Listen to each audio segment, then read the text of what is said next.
মা, তোমায় একটা কথা বলবো, তুমি শুনবে? আমি না বড্ড অসহায় হয়ে পড়েছি মা। আমার স্কুল যেতে লজ্জা করে। বিকেলের মাঠে দুরন্তপনা করতে আর যে মন চায় না মা। আয়নার সামনে দাঁড়িয়ে মুখ লুকোতে যাই। তুমি জানো মা, আমার কিন্তু এক ফোঁটাও রাগ হয়নি, শুধু অভিমান হয়েছে। তবু খুব বেশি একটা নয়, বিন্দু মাত্র।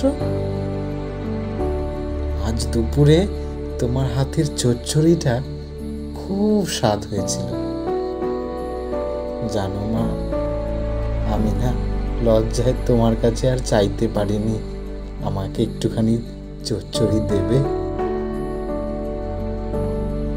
আমার সব প্রিয় খেলনাগুলো বারান্দার এক কোণে রইল। কেউ এলে তুমি তাদের খেলতে দিও মা।